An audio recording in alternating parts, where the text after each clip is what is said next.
King Ludwig II of Bavaria led a forbidden double life, entertaining many gay lovers and spending millions on fairytale castles and lavish works of art.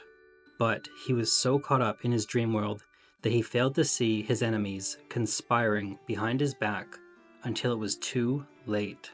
He died under the most mysterious circumstances, and his death has never been solved. But historians have uncovered new evidence that points to a shocking revelation.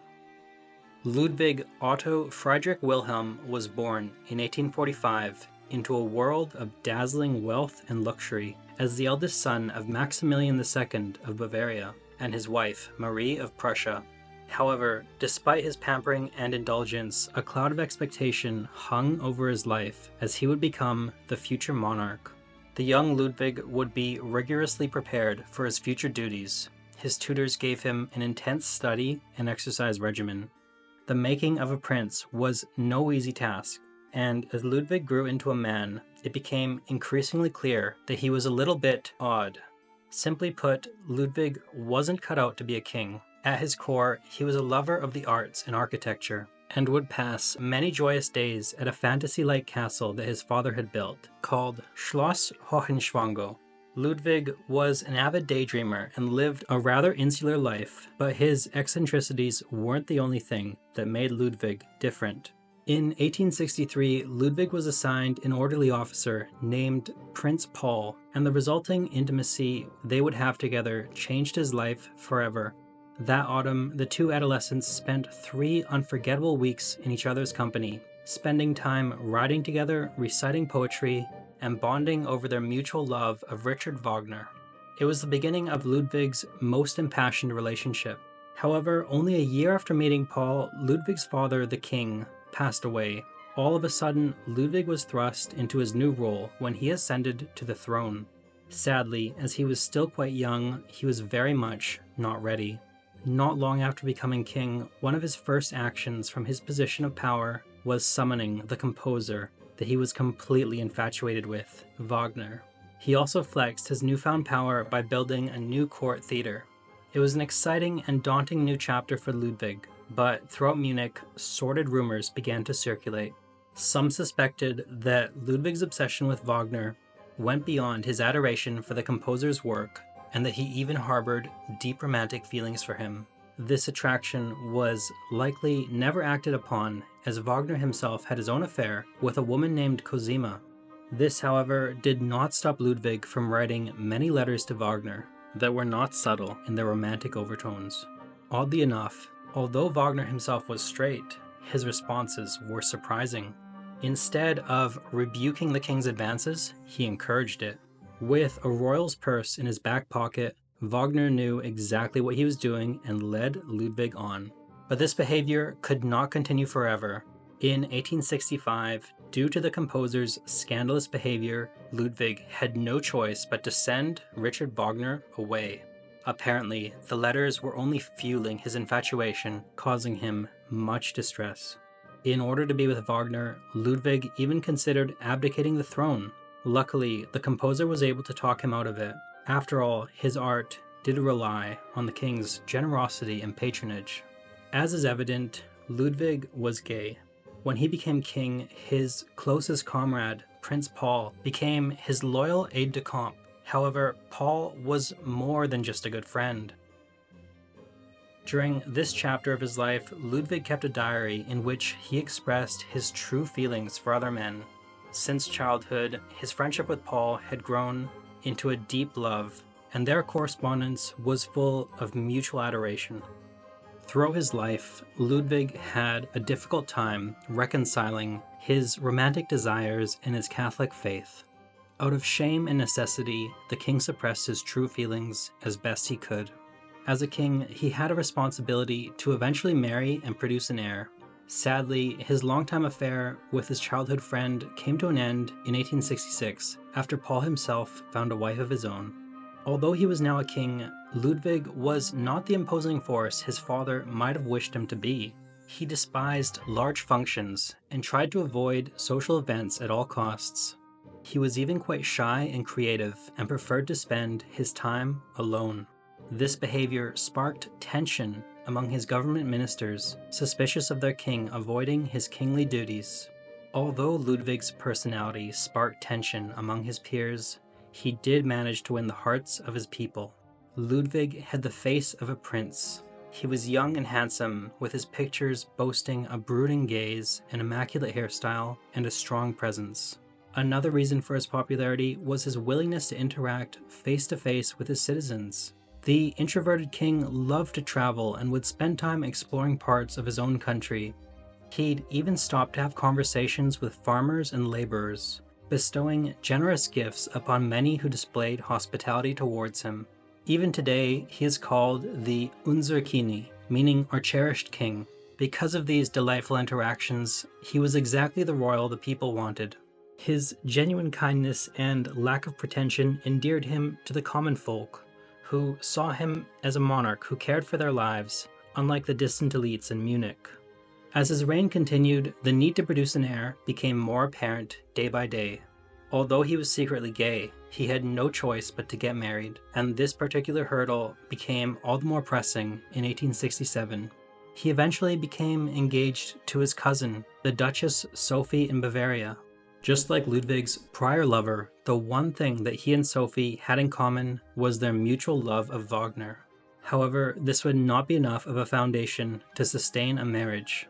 Ludwig clearly didn't have his heart invested and kept flip-flopping, postponing the wedding date over and over again. Finally, in October 1867, he called the marriage off entirely. He felt like the whole affair had been thrust upon him, and he explained to Sophie that he only viewed her, quote, like a sister. Yet, there was another reason why Ludwig called off the marriage. Just as he was on the verge of tying the knot, he met a man that he fell head over heels for. His name was Richard Hornig, and he worked in his stable. They bonded over their mutual love of riding and horses, and before long, they were seeing one another all the time. Soon enough, basking in Ludwig's favor, Hornig even became the crown equerry and master of the horse. Together, they entertained numerous interludes and clandestine meetings in remote castles and chalets. They even set off together on a romantic journey to France, with the king discreetly disguising himself under another name as Count von Berg. It was undoubtedly his romance with Hornig that led Ludwig to break off his engagement with Sophie, yet this wouldn't be his last affair. Besides Hornig, Ludwig would also have many other male companions. Most notably, he sought out intimacy with the Hungarian theater star Josef Kainz, as well as the courtier Alphonse Weber. However, when it came to these conquests, the king showered most of his favor on Kainz, who brilliantly benefited from the scandalous arrangement. His generosity knew no bounds, both with his people and his paramours. When Ludwig had visited France in 1867, he was very impressed with the country's beautiful architecture. As he walked through the glittering Palace of Versailles, naturally, being the dreamer that he was, he envisioned the castles and chateaux that he could build in his own country. He wanted to beautify his own land as France had theirs. It wasn't going to be easy, but the ambitious king was more than willing to make some sacrifices in order to achieve his goals. Desperate to see Bavaria studded with fairy tale castles, the king dipped into his personal fortune to fund the projects. Ludwig felt fulfilled as his dreams slowly took shape. He constructed the magnificent Linderhof Palace, as well as the famous Neuschwanstein Castle, which was never fully completed. Although Ludwig had meant well by refusing to take money from the state coffers, his soaring personal debt was not helping the kingdom. By 1885, the king found himself in the dire situation of being 14 million marks in debt. He'd been wildly irresponsible by borrowing extravagant sums from his own family. Foolishly, when his advisors tried to give him financial advice, he spurned them and continued on with his grandiose designs and dreams. He sought out loans from other European royals, while simultaneously turning a cold shoulder to his stately responsibilities. His ministers were scandalized by this behavior, but their criticism only deepened Ludwig's annoyance with them. He saw their interventions as intrusions into his artistic vision, further isolating him from the political realities of being a ruler. Tired of his cabinet's criticism, King Ludwig considered replacing all the ministers with brand new faces. Shocked by this, the cabinet decided to take matters into their own hands. First and foremost, they had to depose Ludwig, but it had to be constitutional. They came up with the perfect solution, but it was very shady. Determined to overtake their king, the ministers decided to depose Ludwig by claiming that he was mentally ill. On the grounds of full-blown insanity, the king would be unable to rule.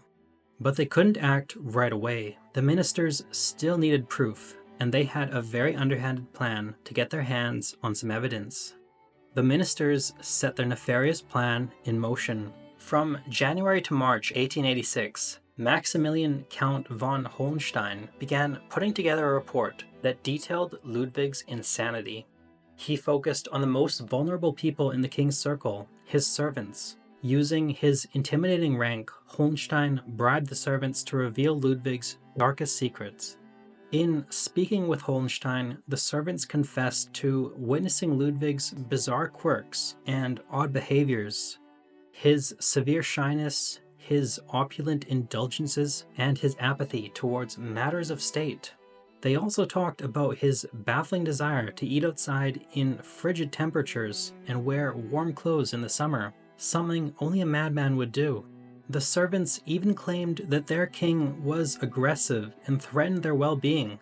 Armed with a report filled with fragile accusations, the conspirators brought their case to Otto von Bismarck, Chancellor of the German Empire, who immediately sniffed out a rat. He doubted the report's accuracy and called it, quote, rakings from the king's wastepaper basket and cupboards. Bismarck correctly suspected that the ministers just wanted to save themselves. Nonetheless, he didn't do anything to disrupt their treacherous plans. As the conspirators couldn't acquire the help of Bismarck, they sought the help of 4 psychiatrists who put their stamp of approval on the report. This was perhaps the most traitorous move of all. All of these psychiatrists claimed that King Ludwig suffered from paranoia, even though it was a blatant lie, and all of them except for one had never even met Ludwig. And they certainly hadn't examined him properly enough to confidently diagnose him with paranoia. As a result of these controversies, in June 1886, a commission arrived at Neuschwanstein Castle, where Ludwig was. Although the commissioners had arrived with a deposition in hand, a loyal servant had tipped off King Ludwig hours in advance. This gave the king time to prepare. He ordered the authorities to guard him and to turn the unwanted visitors away. Not only did the commissioners have to face Ludwig's guard, but they also met the wrath of one of the king's most loyal supporters, the Baroness Esperanza de Sarachega. She flew at them with her umbrella, lashing out at them. After her outburst, she fled straight to Ludwig's side and identified every conspirator. He had them all arrested, but it was too late. The very same day, Ludwig's panic intensified. The government named Prince Leutpold as the Prince Regent of Bavaria. As the reality of what was happening started setting in, the deposed king listened as all of his allies pleaded with him to either flee or present himself in Munich. Instead, the king made an odd choice, opting to make a brash statement about the, quote, planned treason and false allegations. As it turned out, nobody believed in the authenticity of his statement, and with his disappointing show of leadership, his supporters began to trickle off. To make matters worse, the police that had been called in to protect him were replaced by 36 new officers who sealed off the entrances to the castle. Ludwig was now trapped. By the time he finally decided to flee, he'd waited too long. Soon enough, a second commission came for him, and this time they finally captured him. Distressed by this turn of events, King Ludwig asked one of his psychiatrists, Dr. Guden, how he could declare him insane when he had never seen or examined him before. Dr. Guden explained that he had no need to examine the king, as the evidence against him was already, quote, overwhelming. King Ludwig would be transported to Berg Castle, and the very next day, he and Dr. Guden would go for a walk along the shore of Lake Starnberg, and that was the last time they were ever seen alive. When they didn't return as planned, a search party spent hours searching the grounds in the pouring rain. Eventually, they found the bodies propped up in a ghastly manner in the shore's shallow water. It was a mystery right from the get-go. At first, all signs pointed to some sort of drowning, but the autopsy report found other conclusions. Firstly, there hadn't been any water in Ludwig's lungs. Secondly, Gudin's body showed signs of severe blows, and it even looked as though he might have been strangled. Some started to speculate that Ludwig had tried to escape from Berg Castle that day, and that his enemies had sabotaged his plans. But what had really happened? Interestingly enough, the king's personal fisherman, Jakob Lidl, held the missing piece of the puzzle. Ludwig's fisherman, Lidl, confessed that he was made to swear an oath that he would never ever say certain things about what happened. However, after he died, he left some interesting notes that provided insight into the mystery. Lidl's notes illustrated King Ludwig's escape plan from Castle Berg. The king had enlisted the help of the fisherman, who was to row him out to the lake, where a group of loyal supporters waited for him. The plan went wrong as soon as Ludwig made contact with Lidl. When he stepped into the boat, a shot rang out across the bank, killing him and making him fall across the bow. However, there was one problem with this series of events. Ludwig's autopsy did not report any wounds on his body. Another theory wonders whether he might have passed from natural causes, caused by shock in the cold water. But the mystery didn't end there. Arguments for the idea that he was murdered returned many years later. Down the road, Countess Josephine von Verbnikowitz presented a familiar-looking grey Loden coat to her guests during afternoon tea. She claimed that the coat belonged to King Ludwig himself. Turning it over in her hands, she pointed directly to 2 holes in the back of the coat. According to the Countess, it was all the evidence she needed that in her eyes, King Ludwig II had been murdered. To this day, much still remains a mystery, and Ludwig himself once said that he, quote, wished to remain an eternal enigma to himself and others. Many facts about his life and mental state cannot be fully confirmed and possibly never will be. However, according to one of his closest friends and cousins, Empress Elizabeth, she did not believe the allegations placed against him. She stated that the king was not mad, he was just an eccentric living in a world of dreams.